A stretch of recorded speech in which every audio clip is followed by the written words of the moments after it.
Hello, I'm Dolores Nolan. Thanks for tuning to Island View on Channel 57. Island View is produced by Vision Quest Productions and sponsored by Staten Island businesspersons who recognize the need for professional news specifically dedicated to our borough. Now, let's take a look at what's on tonight's program. Tonight, we'll try to answer the question, is the dump making us sick? I mean, I don't know what else has to happen for someone to take a real good look at what's going on here. Staten Island skating programs are celebrating an extended season. There's always the underlying thing of keeping the kids off the streets. A spotlight on Fred Cerullo, the highest-ranking Islander in the Giuliani administration. Being on the mayor's team with the vision to change what government not only looks like, but how it operates. Once again, our crew hits the streets, turns the camera on you, and asks you a thought-provoking question, and much more. Put away that remote control and stay tuned.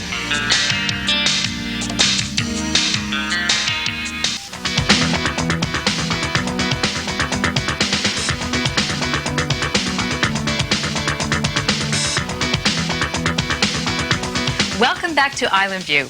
We have a wide variety of stories to get to, but first, a special report on a little girl's dilemma that has touched the hearts of thousands of Staten Islanders.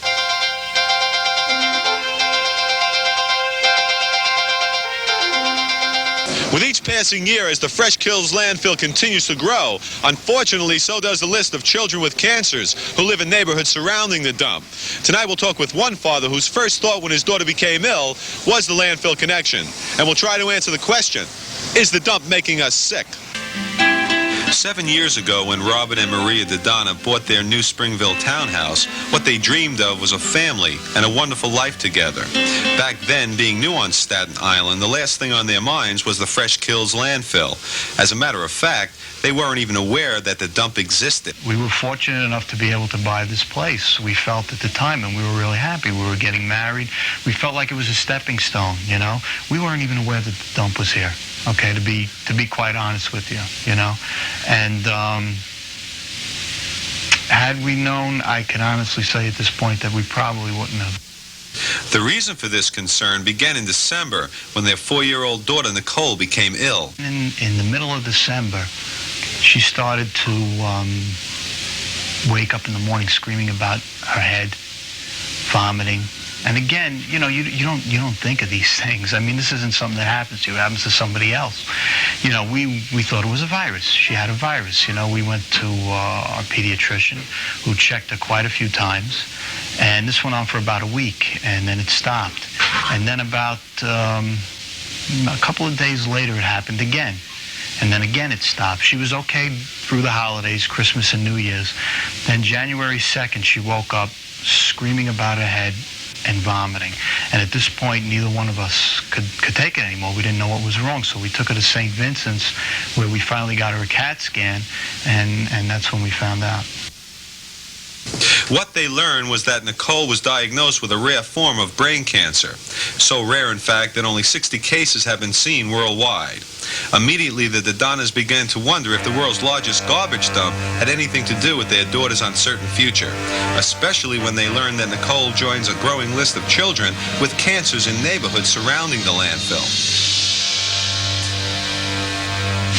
The first night we were in the hospital, she was lying next to a little boy who was from Staten Island, who had cancer. Okay, he lived about a mile from here. And he, you know, unfortunately, he passed away. And it's just the strangest thing.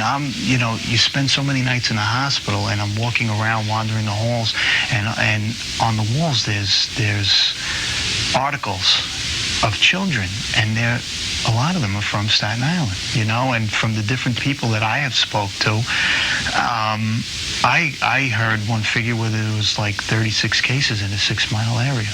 I mean, it's obvious that something is wrong. Confused and heartbroken, the Dadonas suspect they may never know the answer. However, I asked Nicole's physician, Dr. Sukhadia, if he thought the dump could be responsible for the high rate of children with cancers who live near the landfill. It is possible, yes. See, any chemical, whether it seeps through the underground water or any chemical has air vapor and inhalation constantly can have ill effect on the body.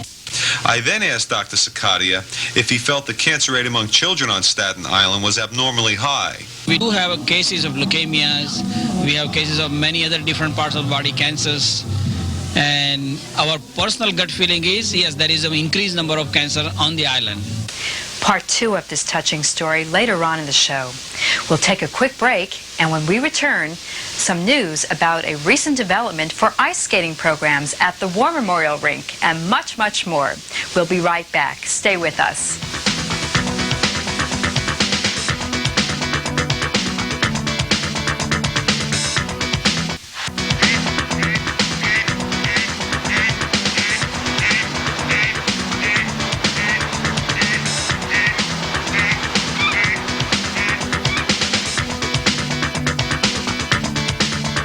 Welcome back to Island View. And now, a story that should be good news for Staten Island ice skating fans. Traditionally, the War Memorial Skating Rink here at Clove Lakes closes its door to the public around mid-March. Not this year. After weeks of deliberation between the Borough President and the City Parks Department, an agreement was made to extend the season until May 1st. As a result, numerous programs and thousands of island skaters will benefit. The extension till May 1st, however, will not be offered to the general public because the City Parks Commissioner Henry Stern says once the weather gets warm, people lose interest in skating. This is not the case for the more serious skaters who belong to the Staten Island hockey leagues and figure skating programs. For members of these groups, the May 1st extension relieves over 1,000 skaters and their families the burden, time, and expense of traveling off the island to continue practices and games in the spring. The travel time, it'll save immensely because we don't have to go over the bridge during the summer, fight the beach crowds to Coney Island. We save the $6 toll twice a week. And to stay here, we have a lot of boys who wouldn't have gone to Brooklyn. A lot of people say they would only play if it was here. George Hinz, the director of the New York Ice Hockey Association, although thankful for the extension, feels that Staten Island has been treated unfairly for years on the extension issue. What happened was this year, because there's some political opposition from Brooklyn or Manhattan, and who cares where, Staten Island again gets the low end of the shaft. They say that the rink could only stay open if they had $400,000 worth of improvements, and that's a lot of crap. This is an indoor rink with 2 bubbles. You're telling me that Central Park is an outdoor rink and stay open longer than an indoor rink with a bubble? That's baloney. I'm not an engineer, but they must think we're idiots. And Guy Molinari saw right through that. The rink is owned by the Parks Department and is operated by a private concern called City Ice Sports, headed by brothers Dennis and John Quirk. As the rink's concessionaires, they also played a major role in supporting the May 1st extension plan, knowing full well that if the extension was granted, they would make little, if any, financial profit. So just what was the motivation? There's always the underlying thing of keeping the kids off the streets. As I said, we do donate a lot of ice time for different programs, whether it's the handicapped children, the hockey programs, and so forth. And I mean, while it's nice to make money, there are sometimes you're not going to do it. And it's the kids who are the real winners in all of this. One participant, Bob Manning, who plays in the Clove Lakes Hockey League, couldn't be happier about the extended season. How does this extension help you? Well, it helps me from traveling to Brooklyn and saves me time, saves me money. It's just so much better because I don't have to travel a lot and I can hang out with my friends here more. And that's that. And do you think it'll improve your skating? A lot. It'll improve my skating a lot more. According to Staten Island Park Commissioner Thomas Paulo, this year's extension is considered a trial run. However, everyone that I spoke with today is hoping that the May 1st deadline will be a permanent one. For Island View, I'm Mickey Burns. Sometimes your serious concerns need to be brought to light immediately. This is when we hand you the mic and let it rip. My beef is also that with the advertisements in the Islander and the Marketeer, as I was saying, they ask us to advertise, and I refuse to do it for one reason. They do advertisement for New Jersey, and I just think that they're taking the revenues away from Staten Island as far as putting in their advertisements for cheaper prices and sending people over to a different state. I don't think that's right. They should do all their advertisement and keep it here for the people to see their own advertisements here and do their own shopping here instead of going to a different state, and that's why we're hurting so much. Should we receive additional phone calls supporting this beef, or any other beef, we will pursue it further and cover it more fully in an up-and-coming episode. Coming up next, the highest-ranking Staten Islander in the Giuliani administration, and more. Stay tuned. We'll be right back.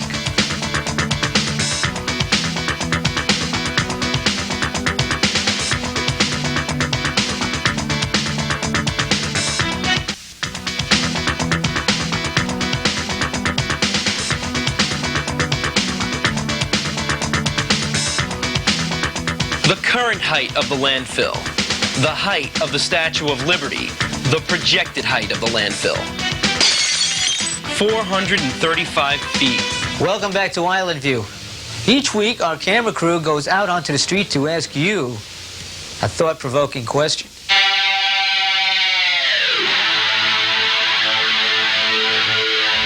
I'm redoing my daughter's whole bedroom. She's in Florida, and when she comes back, it's going to be done. I hope to accomplish pick up people in Manhattan and bring them back to Staten Island in one piece. Looking for a car. Yeah. I hope not to commit any indictable offenses. Other than that, I'm just like nursing a hangover right now. So that's about it. What do you hope to accomplish today? Well, I don't know. What do we want to accomplish today? You go visit. You visit some friends of ours. Yeah. Go have some pizza? Get plenty of sunshine and do a little walking and a little breathing. Just to live out the day in good health, love, friendship. What else could I say? I have a whole list of things to do today. And I'm looking for a boyfriend. This week's Spotlight is sort of a local boy does good story, detailing the mayor's appointment of a Staten Island councilman to his team. Spotlight on Fred Cerullo. A month ago, Fred was Staten Island's 51st District Councilman. Today, the Commissioner of Consumer Affairs. I asked Fred if he had much notice prior to his appointment. It really all happened in about a week's time. About a week's time, really? It could have been it was about a week's time that the discussions had narrowed to seriousness. And it happened to me. It was the fastest thing in the world. It seemed like a day. Right. You know, it seemed like a day. It must have been overwhelming. It was. I think the thing that I was most concerned about is how the public would react. That was my biggest concern, was making sure that the public understood that I would still be there for them and just change where I was doing my work, the location. And I'm here 2 weeks now, and the last 2 weeks have been spent introducing myself to the people who are here. I've been meeting with the directors of all the divisions. I had to appear before the city council last week for budget testimony, so I had to learn a great deal for that about the real operations and the fiscal impacts of the budget on this agency. This is the agency that has jurisdiction over enforcing the consumer protection laws in our city. It also is the agency that inspects and enforces all the weights and measures laws, which means from gasoline stations and measures to make sure that you're paying for the right octane level in your gasoline, that when it says that you've bought 10 gallons of gas, that you're actually getting 10 gallons of gas. When you go to a deli and you buy a pound of ham, that you're actually getting a pound of ham. We also serve in many ways as a liaison and a mediator between a consumer and a business where there might be a problem in terms of the lease or sale of goods or services. And many people, over 100,000 people, access this agency every year for assistance. We also license 72 different types of business activities in New York City, and in that respect we also have a very close working relationship with the business community. So from private carters to home improvement contractors to people who work in pool halls, we are the agency where they have to come to get licensed. the Giuliani administration is now looking at how do we make government operate more efficiently. One of those areas that the mayor has targeted, and we're a big participant in, is a consolidation effort in taking the adjudication area, collections area, and licensing, and trying to find one place in the city where all those things can be done so that we don't have various agencies doing similar types of work. So you as a business person who needs to come for a license can go to one place, get all the information you need, be able to apply for all of the permits and licenses you need, and have it done in one place, as opposed to right now, you may have to come here, you may have to go to the fire department, you may have to go to the buildings department, and this is the type of thing that makes people frustrated with government. You see a bloated bureaucracy in that operation, and being a part of a government and a mayoralty that is looking to change that and streamline is very exciting for me.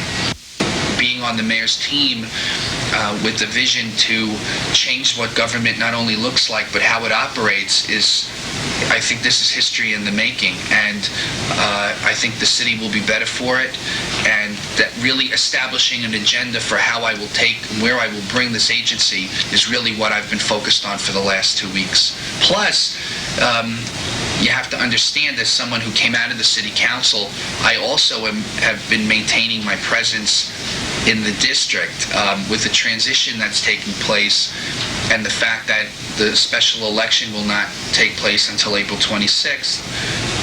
I have to ensure that there's still services provided.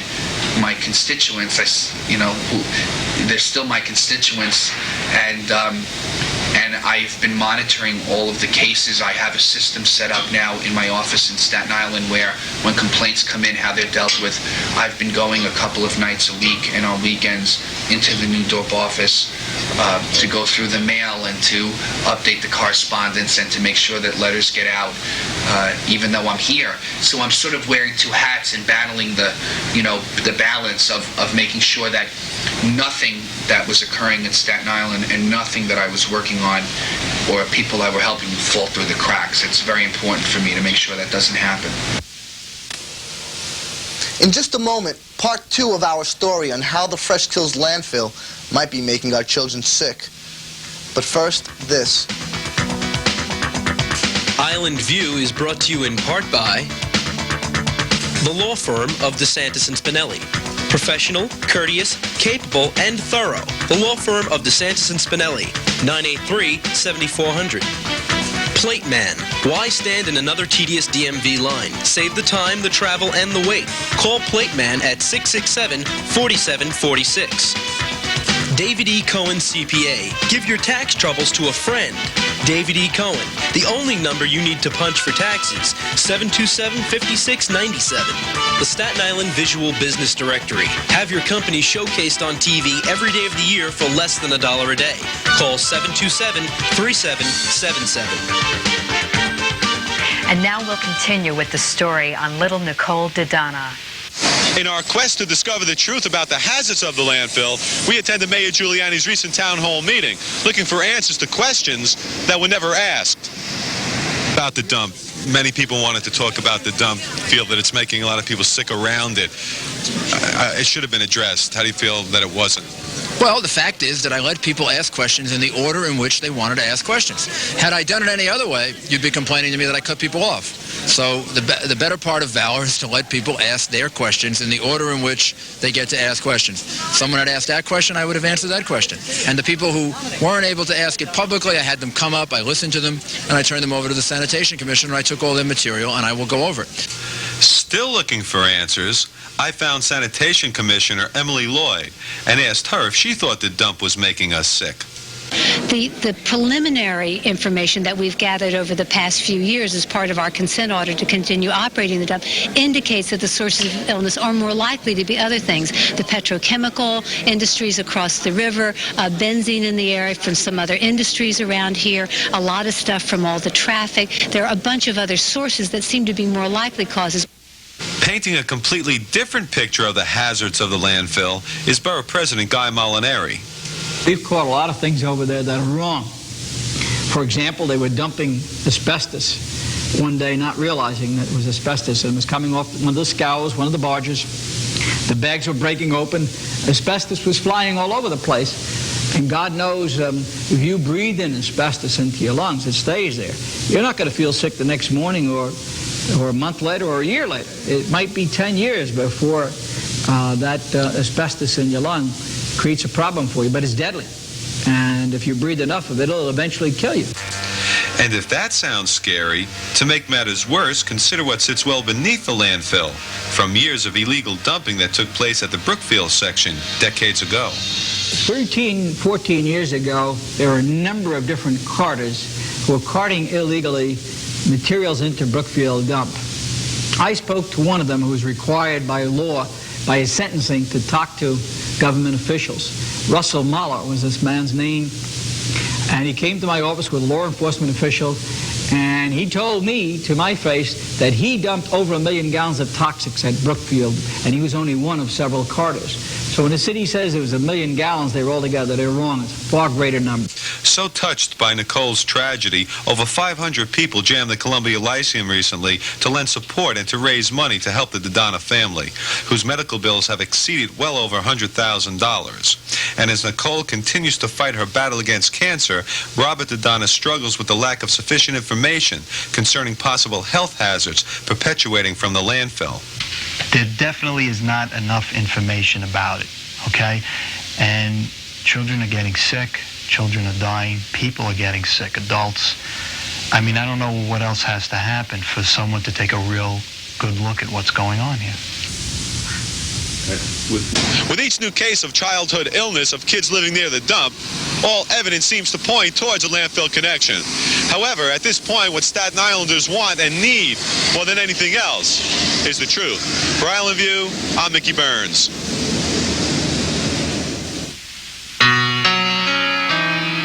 Those wishing to donate to the Friends of Nicole Foundation may send their contributions to Friends of Nicole, P.O. Box 141265, Staten Island, New York, 10314.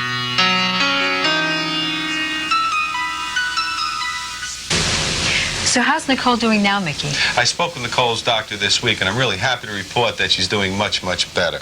However, what concerns the Dadona family at this time is that the particular form of cancer that Nicole suffers from is very rare. And because of that, there's very little data to go by. So they really don't know what to expect. But at this point, it's listen to the doctors, take it day by day. But for the most part, things are looking a lot brighter. Oh, that's good. Thank you, Mickey. On that note, we come to the end of another edition of Island View. New viewers will find our phone number and address after the credits. We really appreciate your thoughtful calls and letters. Please keep them coming. They help us focus on the issues you want covered. For Island View, good night, and we'll see you next week.